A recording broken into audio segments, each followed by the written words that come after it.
জয় জয় হরিচা জয় কৃষ্ণদাস জয় শ্রী বৈষ্ণবদাস জয় গৌরীদাস হরি বলো হরি বলো হরি বলো হরি বলো মন আমার হরি বলো হরি বলো মন আমার জয় শ্রী স্বরূপদাস পঞ্চসহদাস পতিত পাবন হেতু হইলায়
কবি চূড়ামণি তারক সরকার খুলনায় কবি গান গেয়ে গোপালগঞ্জে গানের বায়না ধরেছে।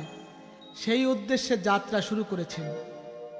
যাবার পথে গঙ্গাচন্নার উপর দিয়েই যেতে হবে, তাই দোহারপত্তর সকলকে বলছে চলো আমরা অশ্বিনীর বাড়ি যাই, বিশ্রামও হবে সবাইকে নিয়ে। তাই তারক গোসাই অশ্বিনী গোসার বাড়িতে উপস্থিত হয়েছেন। গুরুদেবকে দেখতে পেয়ে অশ্বিনী ও তার স্ত্রী আনন্দে আত্মহারা হয়ে পড়েছে। গুরুদেবকে প্রণাম করে ঘরের মধ্যে বিশ্রামের জায়গা করে দিয়েছেন। মা মালঞ্চ গুরুদেবকে পাখা দিয়ে বাতাস করছে, কিন্তু চিন্তায় আকুল হয়ে পড়েছে। আজ বাবা এসেছে, আমাদের কত জনমের ভাগ্য, এখন কি খেতে দেব? ঘরে যে এক মুষ্টি চাউলও নেই। ভাবছে আর দু চোখ বেয়ে জল গড়িয়ে পড়ছে। অশ্বিনী গোসাই স্ত্রীকে বলছে শিগগির ধামাটা দাও, পাড়ায় যাই কিছু ভিক্ষা পাই কিনা। ধামাটা মাথায় নিয়ে বেরিয়ে পড়েছেন। হায় রে ভাগ্য, আজ যে বাড়িতে যায় কেউ ভিক্ষা দিচ্ছে না। একটা ফাঁকা মাঠে গিয়ে ঠাকুরকে ডাক দিয়ে বলছে, হে ঠাকুর, আমি বলেছিলাম তুমি আমাকে এই আশীর্বাদ করো, কেউ যেন আমাকে এক মুষ্টি ভিক্ষা না দেয়, কিন্তু এ তো চাইনি আমি ভক্তের সেবা করতে পারবো না, এ তো আমি চাইনি ঠাকুর, এ তুমি কি করলে ঠাকুর? ভক্তের অধীন দয়াল হরিচাঁদ ভক্তের মান রক্ষার জন্য এক বালক বেশে মাথায় এক ধামা চাউল, তরকারি, ডাল, হলুদ, লঙ্কা, নুন নিয়ে অশ্বিনীর বাড়িতে গিয়ে মালঞ্চ দেবীকে বলছে, মা, ও মা, শিগগির ধামাটা ধরো। মা মালঞ্চ মাথার থেকে ধামাটা নামিয়ে বলছে, এ ধামা তুমি কোথায় পেয়েছো বাবা? বালক বলছে, বাবাই তো আমার মাথায় দিয়ে পাঠিয়ে দিয়েছে। মা দেখো তো, একদম দয়া মায়া নেই, এত বড় বোঝা আমি বইতে পারি? তবু আমার আনতে হলো। তুমি বাবাকে বলো এমন করে যেন আমার মাথায় আর বোঝা চাপিয়ে না যায়। মা, এমন করে যেন আমার মাথায় বোঝা চাপিয়ে না দেয়। ও মা, জানো বাবাকে না আমি খুব ভালোবাসি। বাবার কাছে আমার সব সময় থাকতে ইচ্ছে করে। আর কি ইচ্ছা হয় জানো? বাবা যখন হরি বলে কাঁদে, চোখের জলে মুখ ভাসায়, তখন আমার ইচ্ছে হয় আমি যেন হাত দিয়ে আমার বাবার ওই চোখের জল আমি মুছিয়ে দিই। মা মালঞ্চ একটু অন্যমনস্ক হয়েছে। এই মুহূর্তে বালক অদৃশ্য হয়ে গেছে। একই আশ্চর্য ঘটনা! কে এই বালক? এমতো অবস্থায় অশ্বিনী গোসাই খালি ধামা নিয়ে বাড়িতে উপস্থিত হয়েছেন। সামনে এক ধামা পরিপূর্ণ চাল দেখতে পেয়ে মা মালঞ্চকে ডেকে বলছে, মালঞ্চ, এ চাউল তুমি কোথায় পেয়েছো? মা মালঞ্চ বলছে, তুমি কি আমার সঙ্গে রহস্য করছো? এইমাত্র এক বালক এই চাউলের ধামা মাথায় করে এসে আমাকে বলছে, ও মা, শিগগির ধামাটা ধরো মা, বাবা আমাকে দিয়ে এই চাউলের ধামা পাঠিয়ে দিয়েছে। মালঞ্চ, কি বলছো তুমি? আমি যে কারো কাছে কোনো চাউলের ধামা পাঠাই। এ চাউল তুমি কোথায় পেয়েছো মালঞ্চ? আমার মনে হয় কি জানো মালঞ্চ, আমার দয়াল হরিচাঁদকে ডাক দিয়ে বলেছিলাম, হে ঠাকুর, হে করুণা সিন্ধু ভগবান, আমি যেন কোনোদিন এক মুষ্টি ভিক্ষা না পাই বলেছিলাম, কিন্তু ভক্ত সেবা করতে পারবো না এ তো আমি চাইনি। তাই দয়াল ঠাকুর আমার বালক বেশে এসে এই চাউল তরি তরকারি সব দিয়ে গেছে। ও মালঞ্চ, এমন মানুষ হাতের কাছে পেয়েও তুমি ছেড়ে দিলে মালঞ্চ। আমি সারা জীবন তাকে প্রাণ ভরে ডেকেছি, কোনোদিন আমাকে এমনি করে ধরা দেয়নি, আর তুমি কিনা হাতে পেয়েও তাকে ছেড়ে দিলে। মালঞ্চ, আমি তো তার দেখা পাইনি, কিন্তু কোথায় সেই বালক দাঁড়িয়েছিল বলো না? কোথায় সেই অপরূপ বালক দাঁড়িয়েছিল? মালঞ্চ বলছে, এই তো এই উঠানের সামনেই তো দাঁড়িয়েছিল। বলছে, মালঞ্চ, এই উঠানেই তো আমার সেই ঠাকুরের চরণ ধুলি পড়ে আছে। আর দাঁড়িয়ে আছো কেন?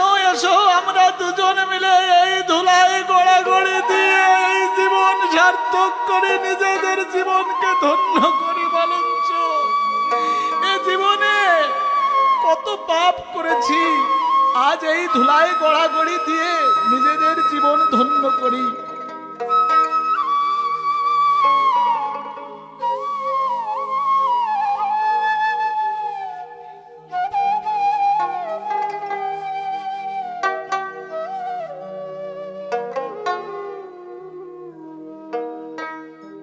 মনের ভাব জেনে সে কার্য করে,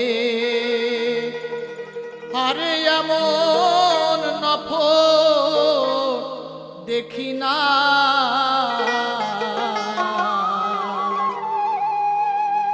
ওরে ও তার গুণের কথা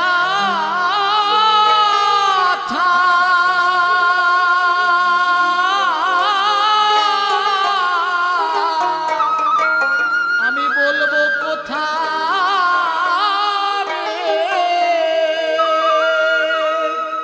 ওরে ও তার দুধের বলি হারি যায় আমার চাকর আছে ভাই।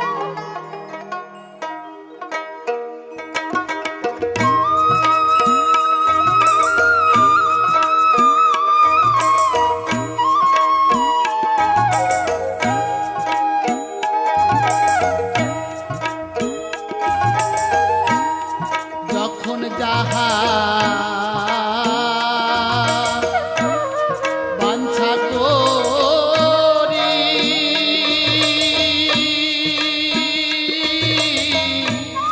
বাঞ্ছা করি পলকে না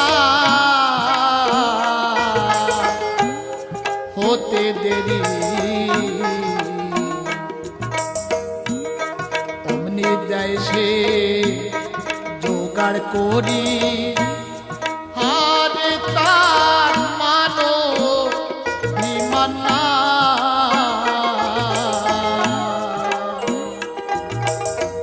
ওরে ও সে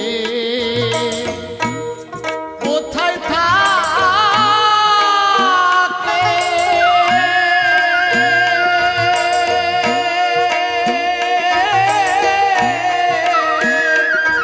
কেউ না দেখে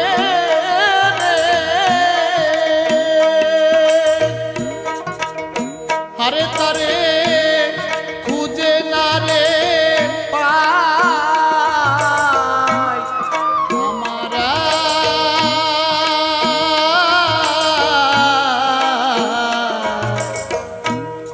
চাকর আছে ভাই।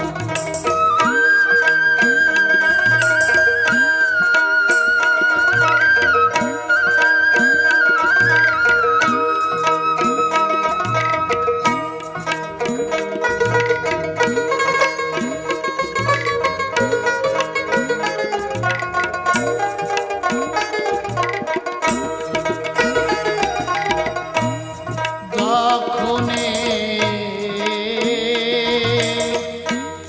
ঘুমে থাকি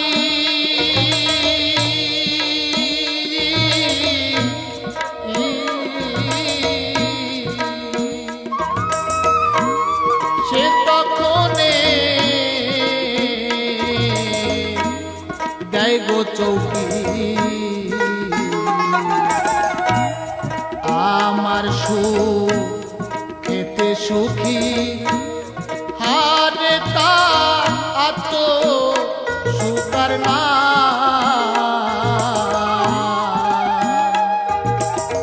ওরে আমার পিপাসা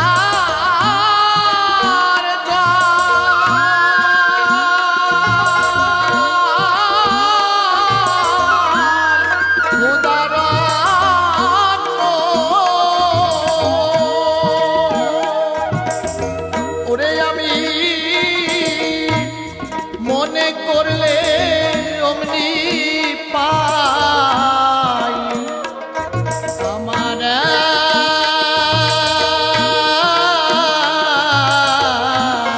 চাকর আছে ভাই।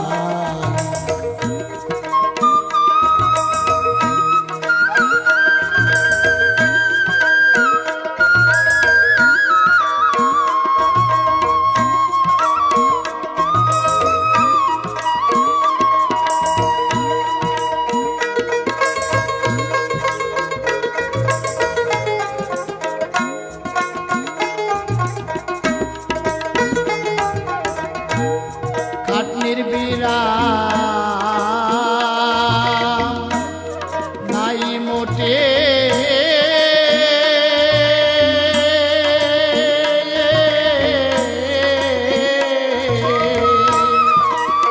ওরে ও সে পাটনি হয়ে পারের ঘাটে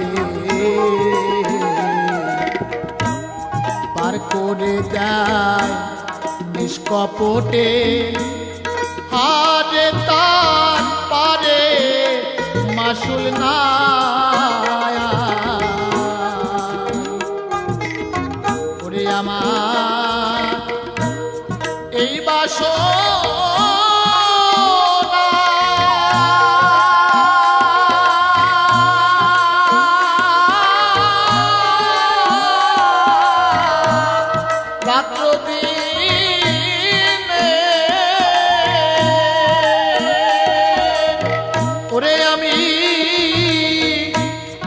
মরিল এ তার বালাই আমার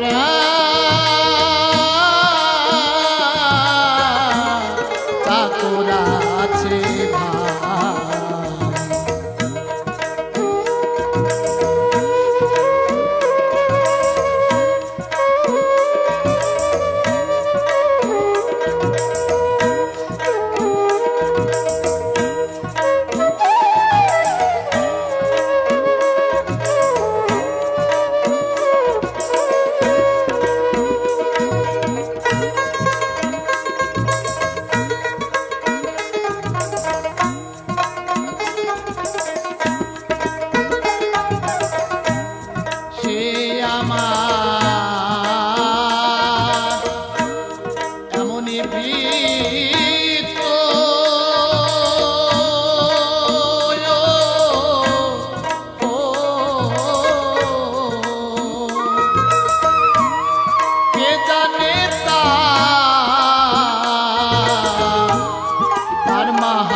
তত পাগল হয় ভোলা নাথ গোসাই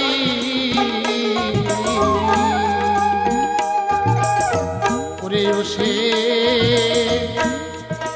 যে কাশি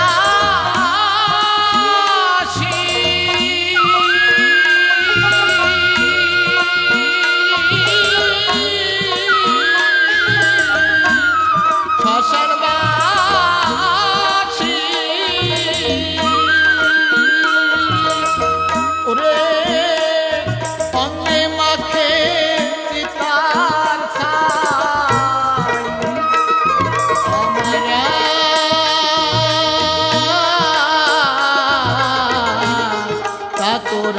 আছে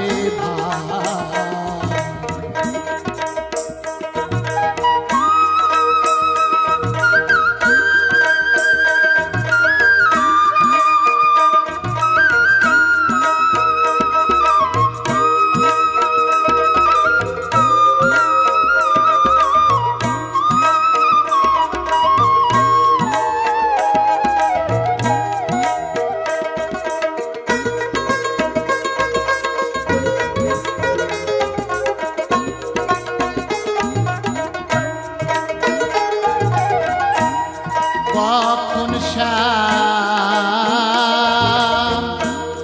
কখন শ্যাম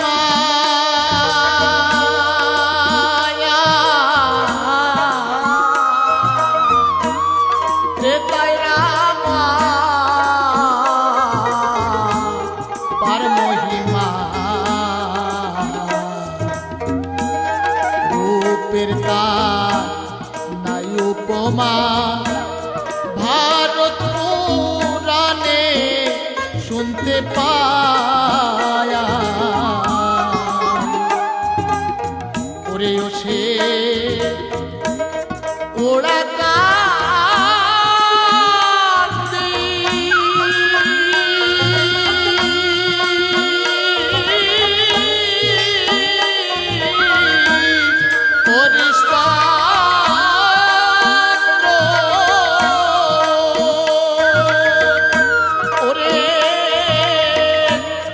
নবদ্বীপ ছিল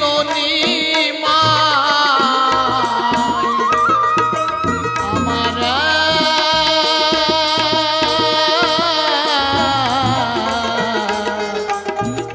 চাকর আছে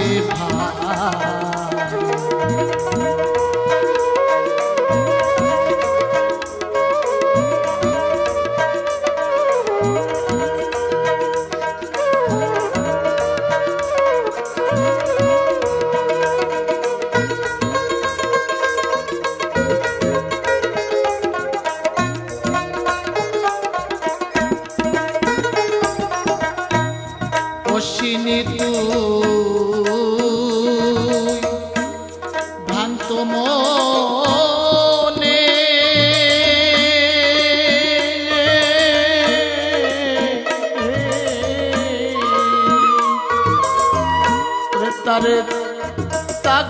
বলি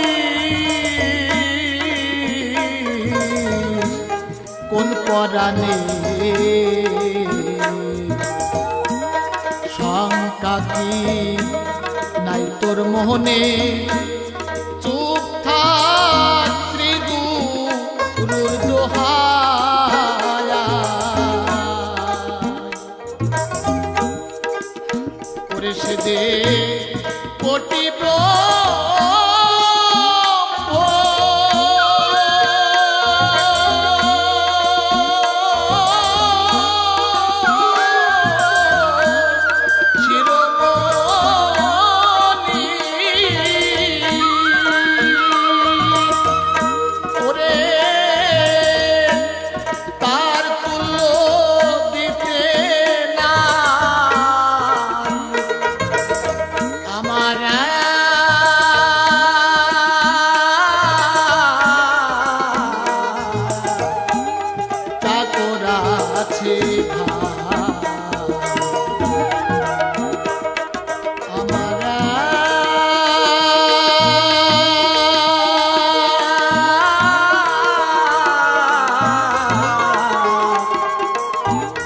চাকর আছে আমার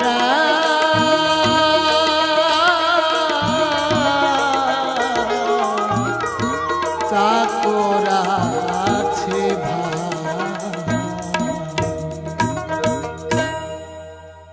তারক গোসাইয়ের নিকট নিয়ে গেলেন কবিগান শেখার জন্য। অশ্বিনী গোসাইকে তারক গোসাই নিজের সন্তানের মতো ভালোবাসতেন। একদিন তারক গোসাই অশ্বিনী গোসাইকে ডেকে বললেন, অশ্বিনী, বাড়ির পাশের জমিটি আজ চাষ করে আসবে। এই বলে তিনি অন্যত্র কাজে চলে যান।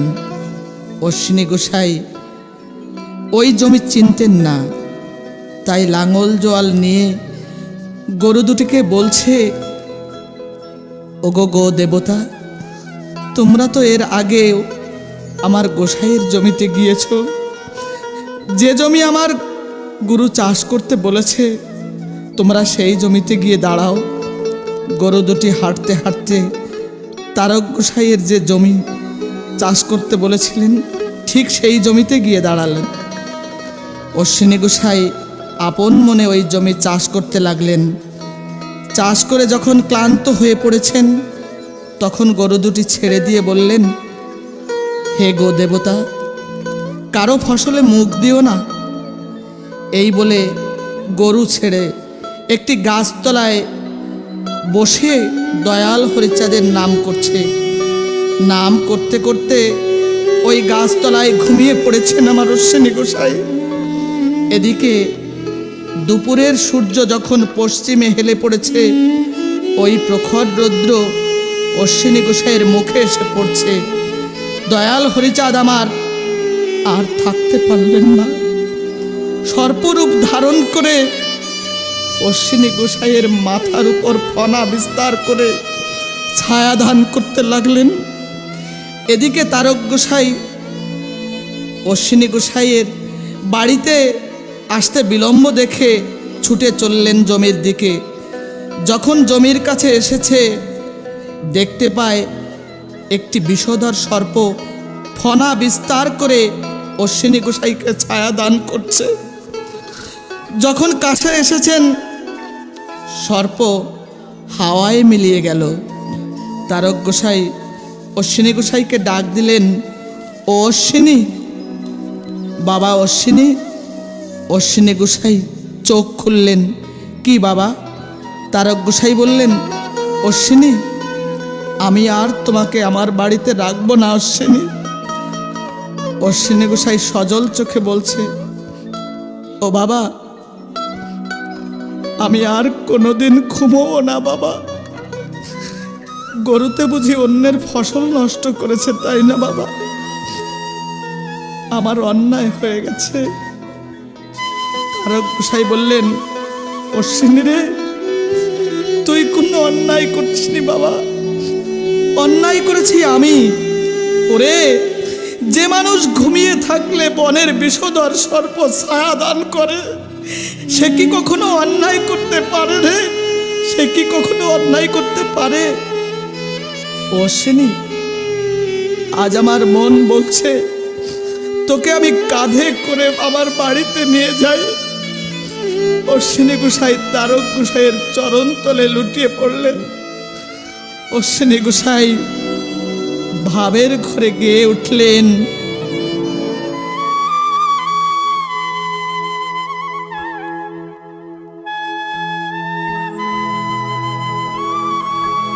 ভালোবেসে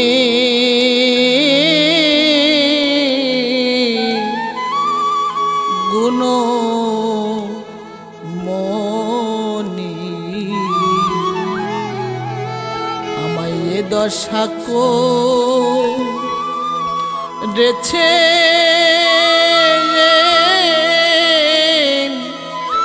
তিনি।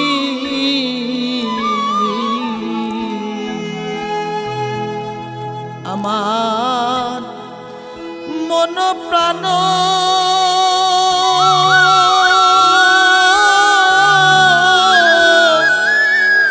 হরিয়ে নিয়ে রে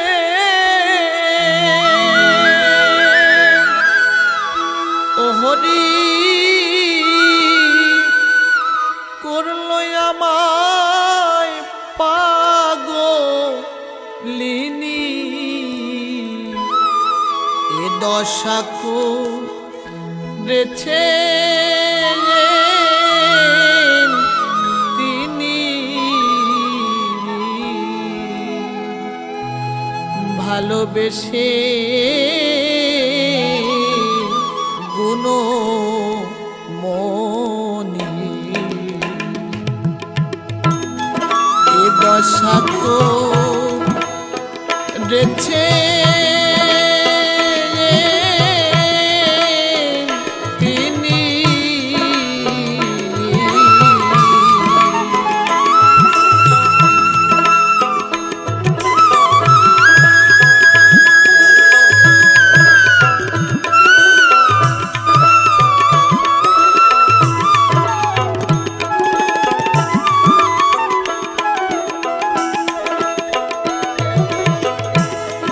আমায় বড়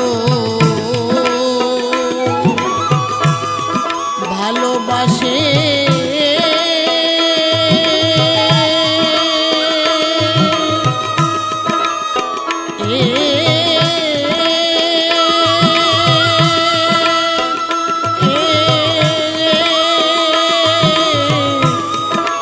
বড় ভালোবাসে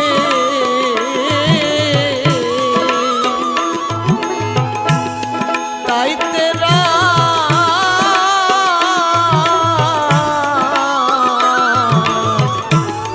লোনা বাসে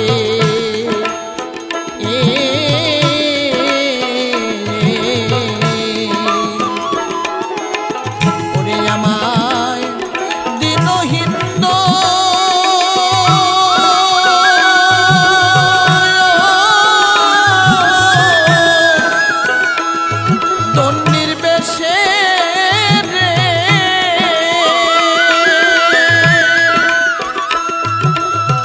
ও হরি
মরমে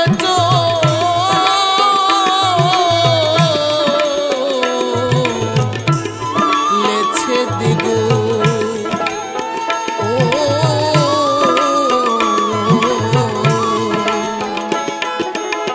ওরে আমি কি বলবো সেই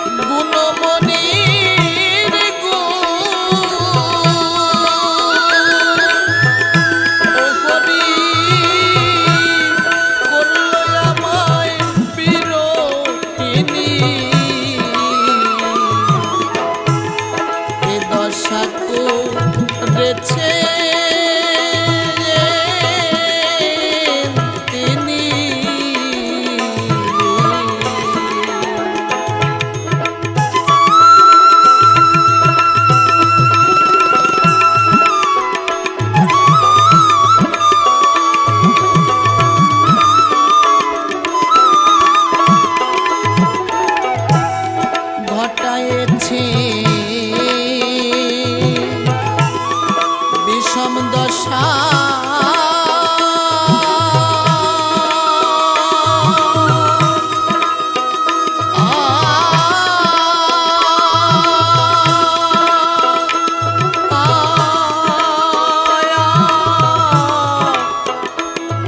বিষম দশা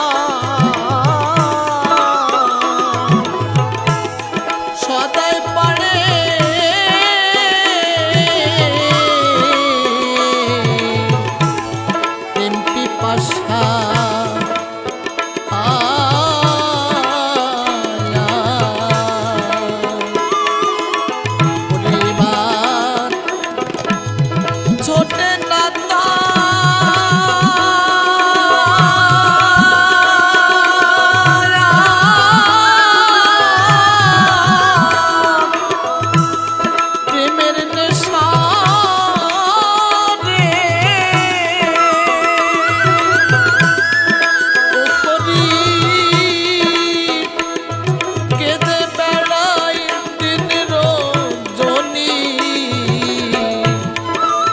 দশাকো রেছে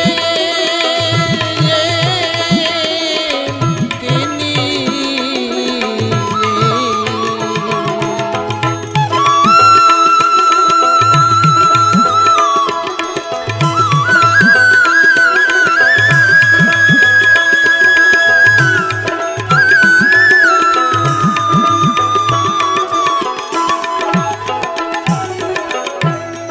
মহানন্দে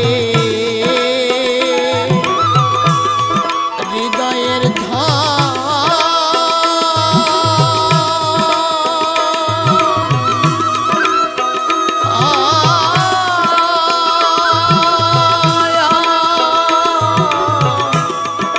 হৃদয়ের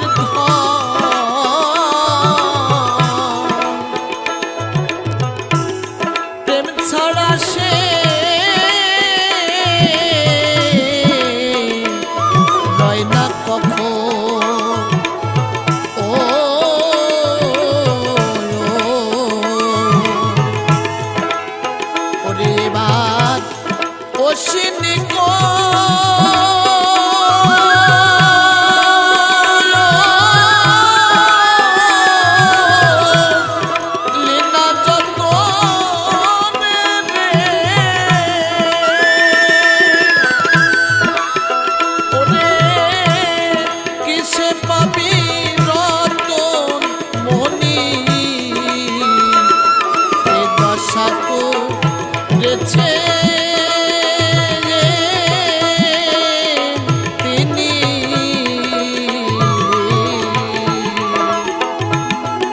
ভালোবেসে গুলো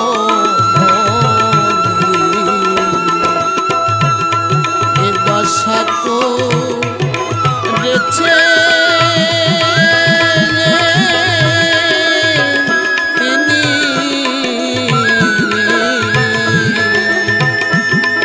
ভালোবেসে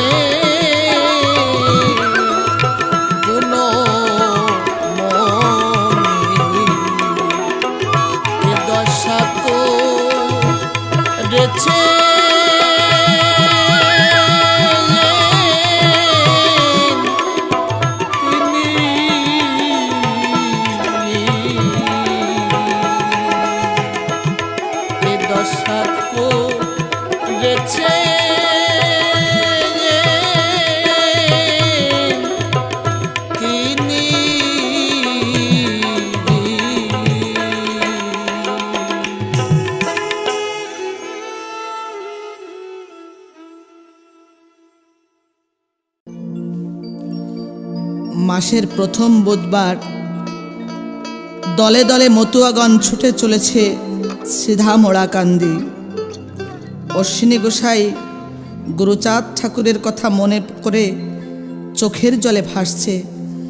মনে মনে ভেবেছে, আজ আমি বাবা গুরুচাঁদের নিকট একটি চিঠি লিখব। এক টুকরো কাগজ নিয়ে চোখের জলে ভিজিয়ে একজন মতুয়া ভক্তকে ডাক দিয়ে বলছে, ও ভাই, আমার এই চিঠিটা আমার বাবা গুরুচাঁদ ঠাকুরকে দিও। ভক্ত চিঠি নিয়ে রওনা হলেন। ওড়াকান্দি পৌঁছে যখন বাবা গুরুচাঁদের চরণে প্রণাম করে চিঠিটি দিয়েছে, গুরুচাঁদ ঠাকুর চিঠিখানি হাতে নিয়ে ধীরে ধীরে খুললেন। অপলক দৃষ্টিতে চিঠি পড়ছেন আর দু চোখ বেয়ে জল গড়িয়ে পড়ছে। ভক্তরা সবাই দেখছে, এক টুকরো সাদা কাগজ ছাড়া আর কিছু নয়।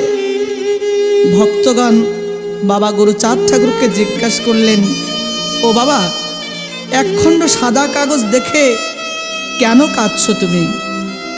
ও কাগজে তো কিছু লেখা নাই। পরম দয়াল গুরুচাঁদ ঠাকুর বললেন, এ হলো আমার অশ্বিনীর ভাব জগতের চিঠি। অশ্বিনী লিখেছে, বাবা গুরুচাঁদ, সর্বপ্রথমে তুমি আমার একটি প্রণাম নিও। এ জীবন বাঁচে তা তোমার বিহনে। আর কি লিখেছে জানো? চিত্ত পত্র লিখে পাঠাও দেখি,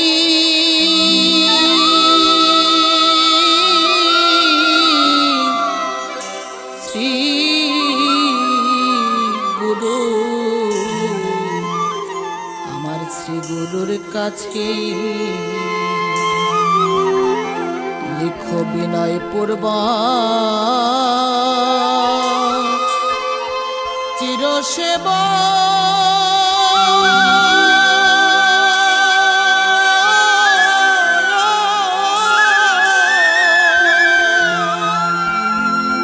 গুরুধন তোমা বই কি প্রাণ বাঁচে।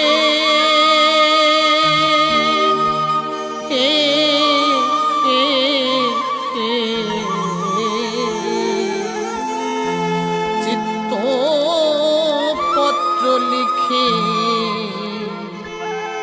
পাঠাও দেখি, শ্রী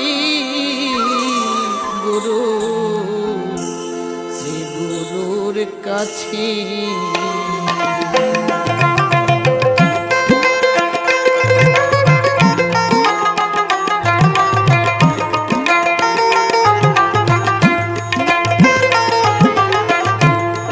নয়ন জলে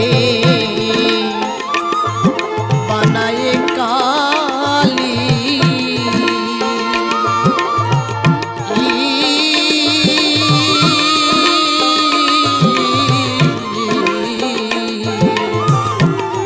মন পাখি পা খারুপ কলম করে লৌলে, লিখে পাঠা মনের কালি,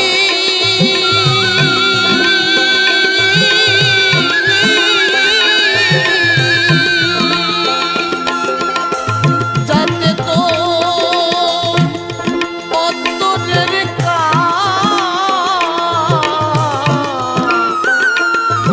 কালি ঘোচে।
সেই দিন হতে এ জীবনে মঙ্গলে আছি। একবার দেখা পেলে প্রাণে বাঁচি,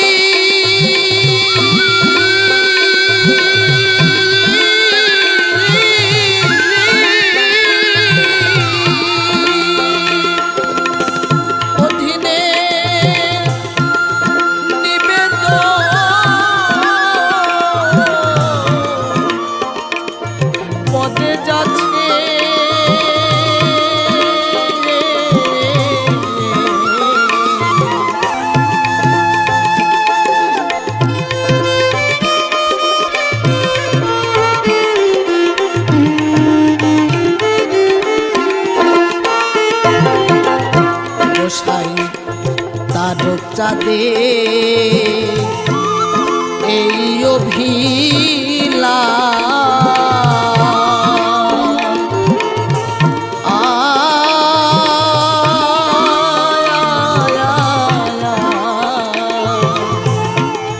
অশ্বিনী তোর মানব দেহ করব আমি খা। এবার মন দিয়ে গে গুরুর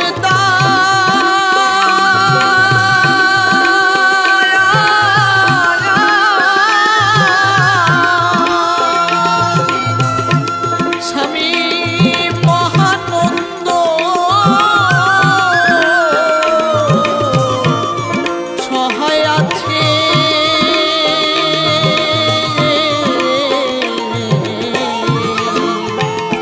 চিত্তপত্র লিখে পাঠাও দেখি,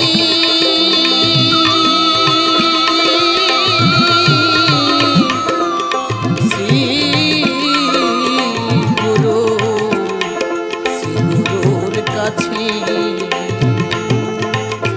চিত্তপত্র লিখে পাঠাও দেখি।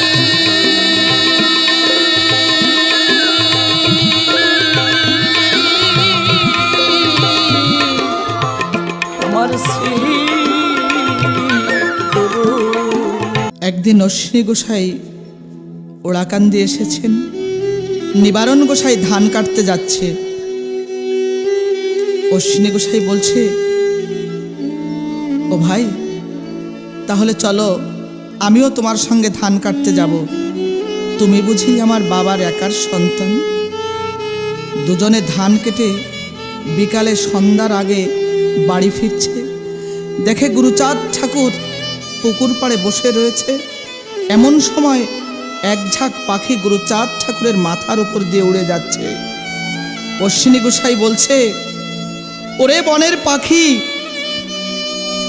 কার মাথার উপর দিয়ে তোরা উড়ে যাচ্ছিস জানিস না?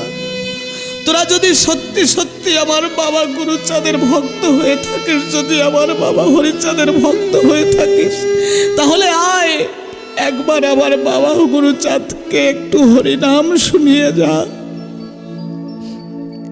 এমনি করে যখন আমার অশ্বিনী গোসাই ডাক দিয়েছেন, ওই পাখি কিছু দূর ঘুরে এসে গুরুচাঁদ ঠাকুরের মাথার উপর গাছের ডালে বসে কিচিরমিচির শব্দ করে হরিনাম শুরু করেছে। অশ্বিনী গোসাই ধীরে ধীরে গুরুচাঁদ ঠাকুরের কাছে এসেছেন। নিবারণ গোসাই গুরুচাঁদ ঠাকুরকে প্রণাম করেছেন। অশ্বিনী গোসাই যখন প্রণাম করতে গিয়েছে, গুরুচাঁদ ঠাকুর বলছেন, অশ্বিনী, তুই আমাকে আজ প্রণাম করিস না অশ্বিনী। অশ্বিনী গোসাই বললেন, কেন বাবা, আমি কি অন্যায় করেছি যে আমি আমার বাবা গুরুচাঁদকে প্রণাম করতে পারবো না? গুরুচাঁদ ঠাকুর বললেন, অশ্বিনী, ওই বনের পাখি আমার কথা শোনে না অশ্বিনী। যার কথায় বনের পাখি ফিরে এসে আমাকে হরিনাম শোনায়, আমি কি তার প্রণাম নিতে পারি অশ্বিনী? তুই আমাকে প্রণাম করিস না শুনি, তুই আজ আমাকে প্রণাম করিস না। আয়, আজ তুই আমার বুকে আয় শুনি, তুই আমার বুকে আয়।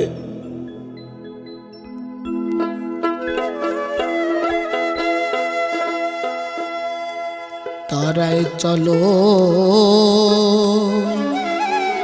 ভব পারে যা,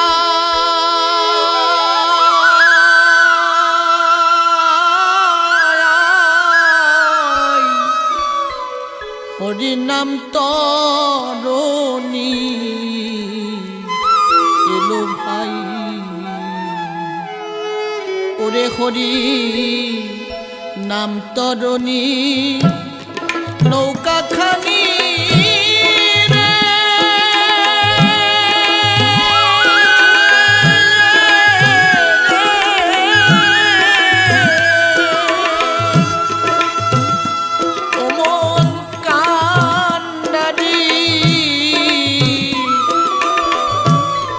দয়াল নিতাই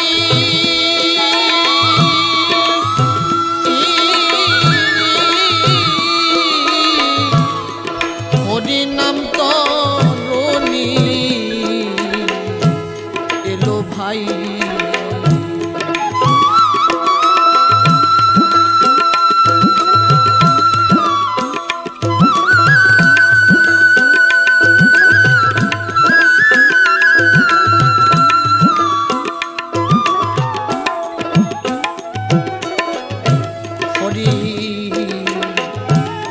নামের তরণী ওরে বোঝাই প্রেম পরশমণি,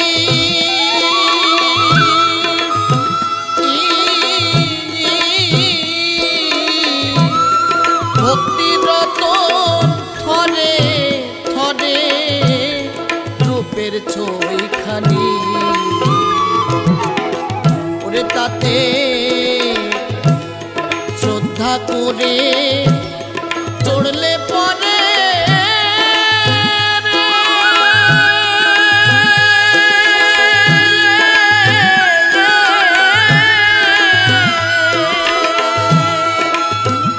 ও মন পারে যেতে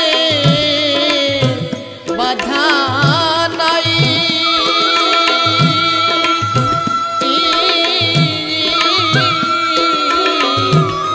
হরি নাম তরণী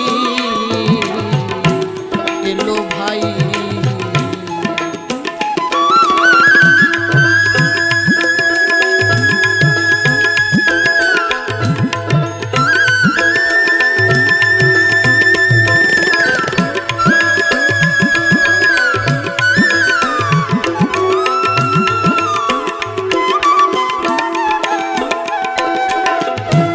আমার হরি দয়াময় ওরে থেকে জীবের পারের দায়ে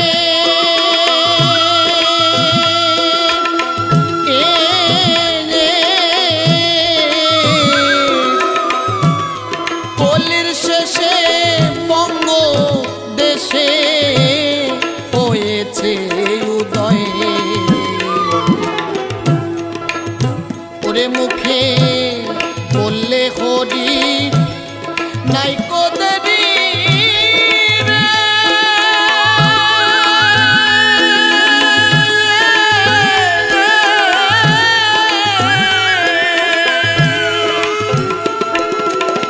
পার করে অতি নাই,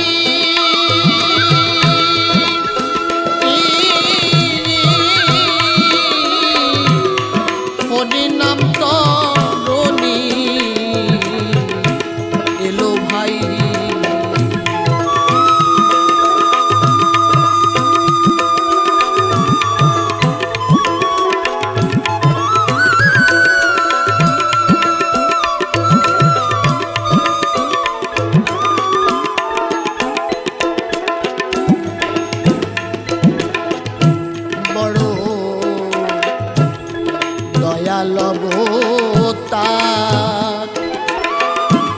হয় নাই হবে না রে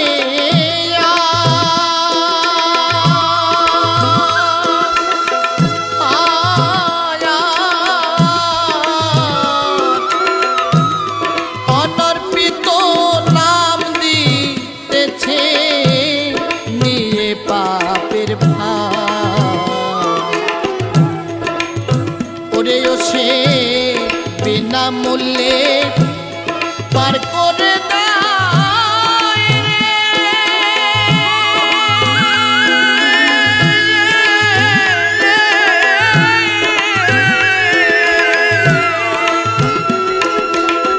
ওরে ভাবে এমন দয়াল দেখি নাই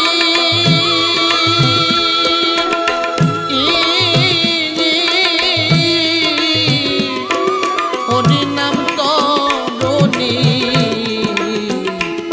এলো ভাই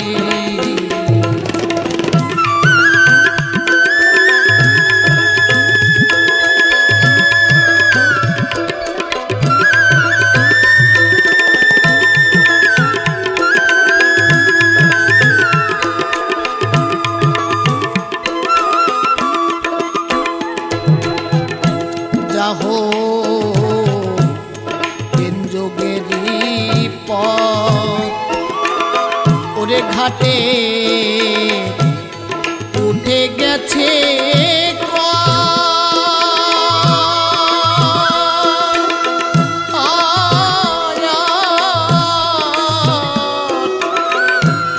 হরিচাঁদ পাটনি এলো অনেক দিনের পর কত দুঃখী তাপি পার করে দেয় রে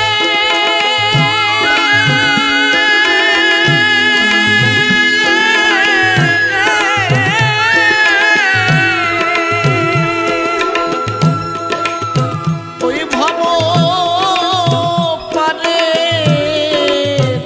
মাসুল নাই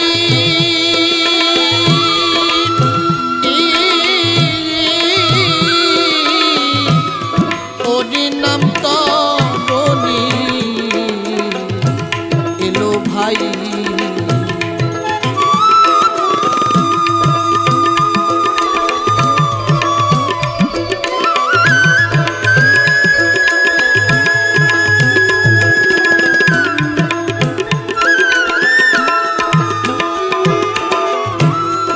দয়াল মহানন্দ কয়ে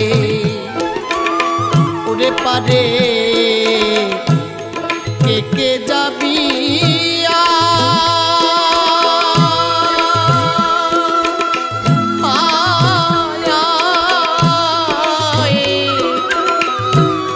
পুষ্পবন্ত যোগ হয়েছে জীবের ভাগ্য দয়ে ওরে গোসাই গুরু চাঁদের দয়া বিনে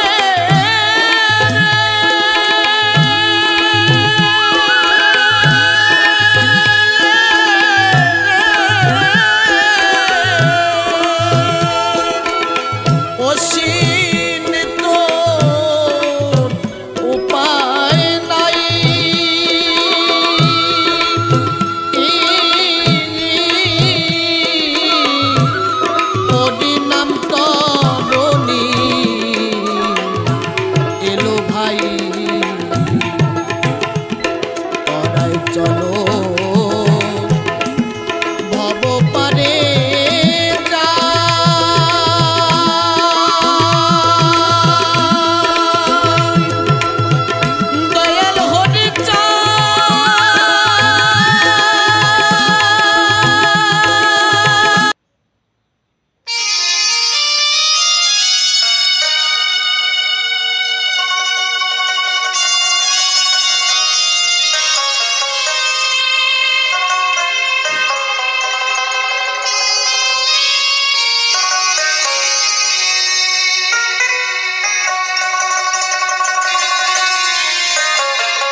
ব্যথা